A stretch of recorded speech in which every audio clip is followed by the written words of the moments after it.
जो है आपका यहाँ पे, अरे भाई चोद, ये है तुम्हारा तैयार। Selamat pagi dari Aligar, pukul 2 pagi di sini. Kemungkinan kalau di Indonesia udah pukul setengah 4 pagi lah ya. Kebetulan nggak bisa tidur dan kepikiran sebuah hal tentang fakta menarik dari sex worker atau pekerja seks komersial di India. Masih ingat pertama kali saya sampai di India itu pada tanggal 19 Juli tahun 2022, waktu hari Minggu ya, pada hari Minggu pagi aku sampai di bandara New Delhi. Seperti biasa, orang asing yang datang ke sebuah negara baru seperti saya ini, culture shock itu pasti ada. Kaget tentang banyak hal di India itu ada pasti, tapi ya overall semuanya saya nikmati di sini.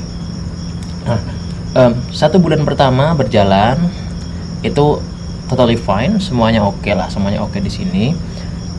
Suatu ketika aku mulai memiliki banyak teman-teman dari India ya, teman-teman orang lokal yang mereka itu friendly banget, mereka itu ramah, baik, dan bahkan menolong aku di berbagai kondisi lah.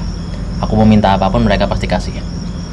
Nah, suatu ketika aku coba curhat sama mereka bahwasanya cewek-cewek atau wanita di India itu mereka cantik-cantik, dan aku bilang bahwa mungkin aku bisa dapatkan satu wanita India untuk bisa aku jadiin pacar gitu, karena mereka cantik-cantik gitu kan. Nah, terus mereka bilang ada yang lebih cantik dari wanita India, yaitu adalah wanita Rusia. Nah, aku cukup kaget di situ. Ternyata banyak wanita Rusia yang mereka pergi ke India untuk bekerja, dalam tanda kutip bekerja ya. Visa mereka adalah visa bekerja. Dan lalu aku tanya lagi, gimana cara dapetin cewek Rusia, gimana cara dapetin cewek dari Rusia dan aku jadiin pacar gitu kan. Aku tanya seperti itu. Ini mungkin obrolan wajar bagi seorang lelaki yang pengen mendapatkan experience baru untuk bisa mendapatkan pacar dari orang yang beda negara ya, foreign people gitu kan. Mereka bilang, teman-teman India aku bilang bahwasanya itu gak perlu dilakukan. Jadi kita gak perlu yang namanya deketin cewek Rusia, dijadiin pacar, macam-macam itu mungkin terlalu sulit dan terlalu panjang prosesnya. Lalu aku tanya lagi, lalu gimana cara yang paling cepat gitu. Dia bilang kita bisa sewa cewek Rusia untuk dijadikan pacar, di dating. Oke, obrolan semakin dalam, aku mulai bertanya-tanya lagi. Lalu gimana cara dapetinnya di Aligarh? Sedangkan Aligarh ini adalah kota kecil, kota yang dia lebih mirip kalau misalnya di Indonesia itu kayak Tegal gitu, di kotaku lah Tegal, mungkin di Klaten gitu, kayak kota kecil, nggak terlalu kota besar kayak Jakarta atau seperti Jogja gitu, enggak. Ini kota kecil yang mungkin foreigner tuh nggak terlalu banyak di sini. Dan emang aku mengalami itu, mungkin bisa dihitung foreigner 1-2 orang di sini, mungkin nggak lebih dari 20 lah foreigner di Aligarh. Dan semuanya mostly adalah mahasiswa yang datang ke Aligarh, karena orang-orang datang ke Aligarh karena ada MU, Aligarh Muslim University ini. Nah, aku mulai bertanya di situ, gimana cara menemukan gadis Rusia di Aligarh. Temanku mulai menawarkan lagi, ada jasa dating service gitu. Jadi teman-teman bisa nyewa perempuan Rusia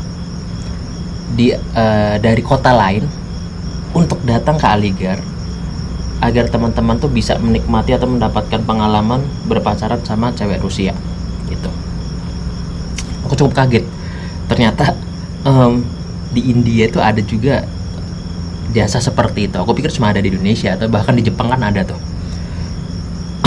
Oke, lalu aku coba tanya tarifnya ya. Sebelum aku tanya tarifnya, aku tanya dulu tentang apa yang akan bisa kita lakukan ketika kita bisa menyewa jasa itu, ketika kita bisa menggunakan jasa itu. Dia bilang bisa apapun lah, kita bisa apapun, bisa ajak dating, nonton, makan, macem-macem lah. Oke, that's totally fine gitu lah. Mungkin wajar aja lah ya, apa wajar nih orang pacaran ya kayak gitu. Nah, setelah itu aku tanya harganya berapa. untuk dating full night itu mungkin dimulai dari jam 10 pagi sampai 8 pagi. Jadi jam 10 pagi muter lagi sampai jam 8 pagi. Pacaran itu dia harganya 5.000 itu sekitar 5.000 rupiah itu sekitar 1 juta rupiah. Teman-teman bakal merasakan experience atau bisa merasakan pengalaman punya pacar orang Rusia di India selama 1 hari itu. Ya nggak nyampe 24 jam, tapi ya at least aku bilang 1 hari lah ya. Oke, aku bisa bilang cukup menarik. Ini pengalaman baru lah ya. Mungkin buat teman-teman yang jomblo atau mungkin yang baru ditinggal sama mantannya, pengen pamer bahwa punya cewek baru orang Rusia, bisa dipakai ini kan. Ya itu bercanda aja, jangan dianggap serius. Oke, ini semakin menarik. Terus aku coba gali lagi informasi lebih dalam tentang keberadaan cewek Rusia gitu kan. Aku tanya ke temanku tentang melalui jasa apa atau dari mana kita bisa mendapatkan kesempatan itu gitu. Dia bilang ada agensi yang dia itu menerima permintaan kita untuk memiliki pacar orang Rusia selama 1 hari tadi. Oke, singkat cerita, temanku mencoba mencari informasi tentang itu ya, dan dapatlah salah satu kontaknya dikasih ke aku tanya tentang ini si cewek dari mana nih, ya kan, si cewek Rusianya dari mana ini, nggak mungkin dari Aligar karena ini tuh kota kecil gitu kan. Terus dia bilang ini ceweknya tuh dari Agra itu sekitar 2 jam lah dari Aligar nih, 2 jam. Nah, Agra itu lokasi di mana Taj Mahal itu berada. Agra itu lokasi di mana Taj Mahal itu berada, sekitar 2 jam ya. Mungkin Agra itu kota besar lah, kayak Jogja gitu mungkin. Oke, itu lebih masuk akal. Mungkin banget orang Rusia tuh di sana, itu sangat mungkin banget karena kota besar sana. Oke, aku tanya berapa harganya bisa sama 5.000 rupiah. Ketika aku tanyakan tentang requirementnya itu gimana, maksudnya cara kita buat bisa booking itu gimana, dia bilang harus pay in advance, maksudnya kayak bayar dulu lah, DP-nya itu minimal 50% untuk kendaraan dia datang ke sini. Aku mulai berpikir tentang ini, kayaknya ada konsep yang sama dengan konsep jual beli jasa wanita atau penipu-penipu yang ada di Indonesia. Ketika kita transfer uangnya, yang aku takutkan adalah dia nggak akan datang ke Aligar gitu. Itu yang aku takutkan. Nah, starting dari situ, aku coba baca banyak artikel tentang keberadaan cewek Rusia di India. In some cases, di beberapa kasus aku menemukan artikel yang mengatakan bahwa itu adalah scam. Jadi misal kita kirim uangnya, ceweknya nggak bakal datang. Itu kasus pertama. Kasus kedua, ada yang kita misalnya bisa dating tapi by online, jadi online doang gitu. Jadi gimana, bayarin pacaran tapi virtual sama orang Rusia gitu. Harganya pasti lebih rendah. Nah, dating by online ini dia cukup menarik. Aku baca satu artikel di mana orang tuh curhat. Dia itu nyewa jasa orang Rusia tadi, cewek Rusia tadi, tapi si cewek Rusianya tuh minta uang terus. Misal pertama minta uang buat apa gitu, misal buat kebutuhan dia berobat gitu kan, dikasih sama si cowoknya, dikasih. Kedua, minta uang lagi buat kebutuhan apa, makan misal, dikasih lagi uangnya. Terus yang ketiga, minta lagi si cewek Rusianya ke cowok ini nih yang nyewa jasanya tadi, tapi online ya, cuma via chat.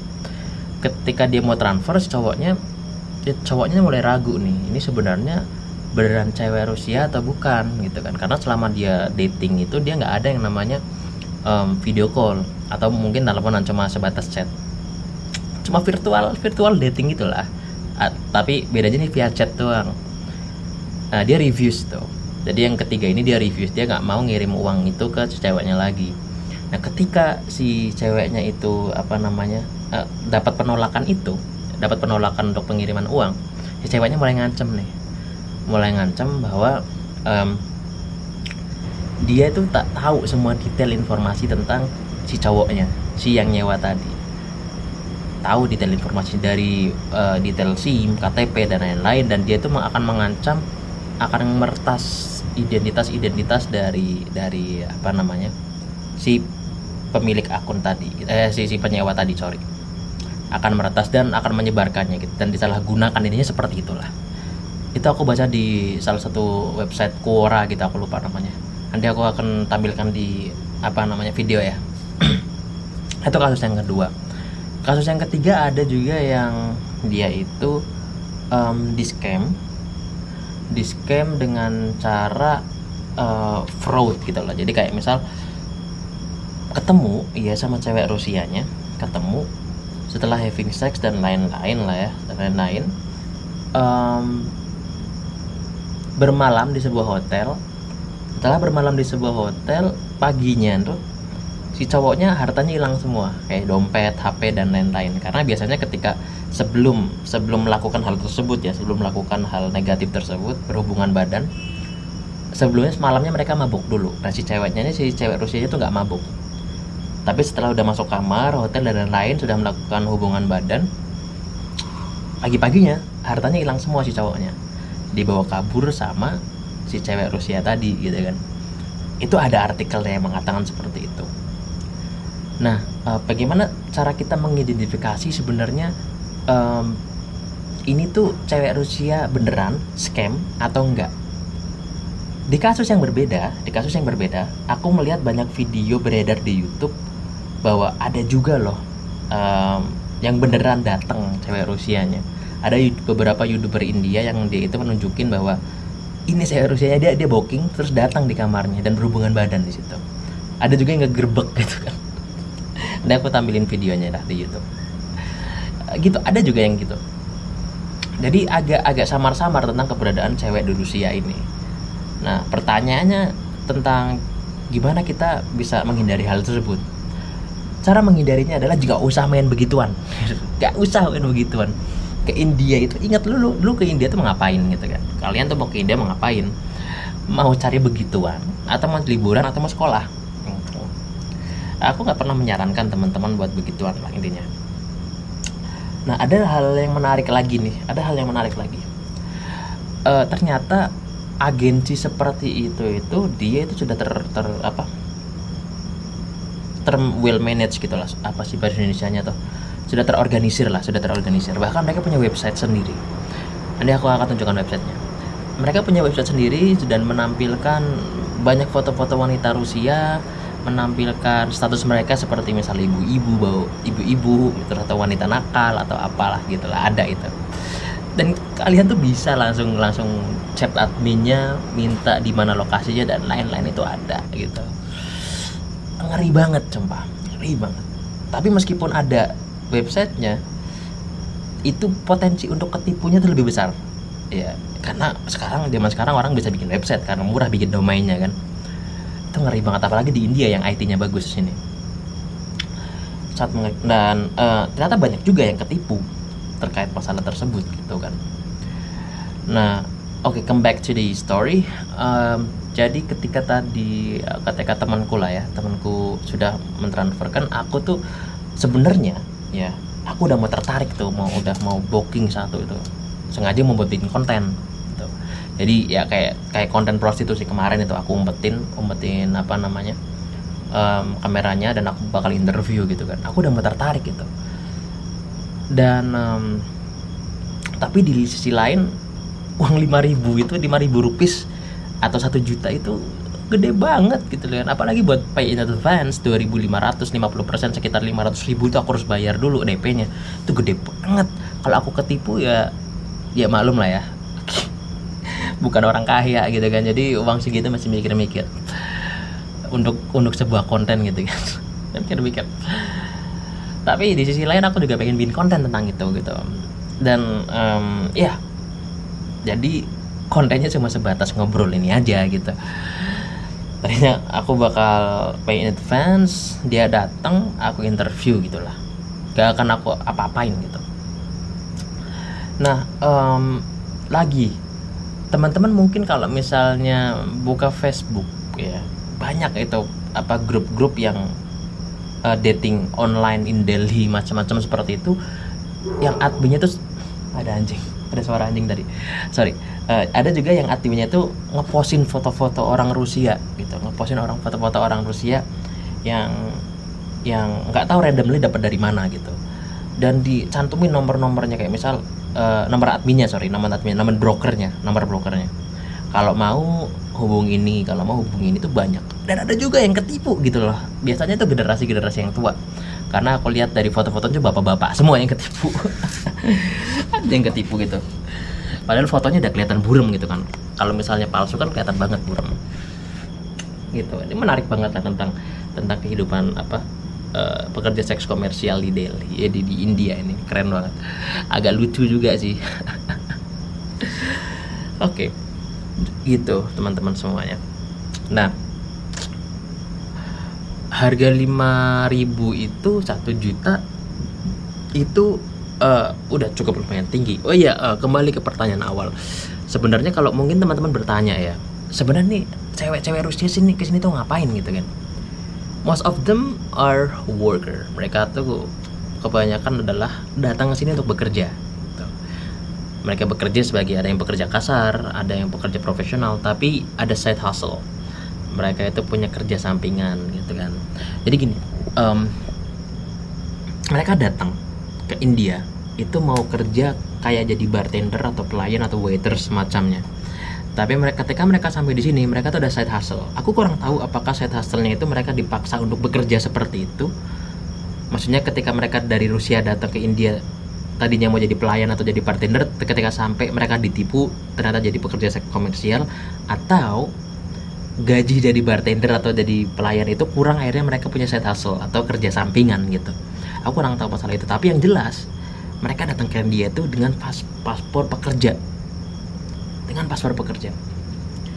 Ini yang cukup mengejutkan bagi saya gitu loh. Ya gitu aja sih sebenarnya yang pengen aku ceritakan.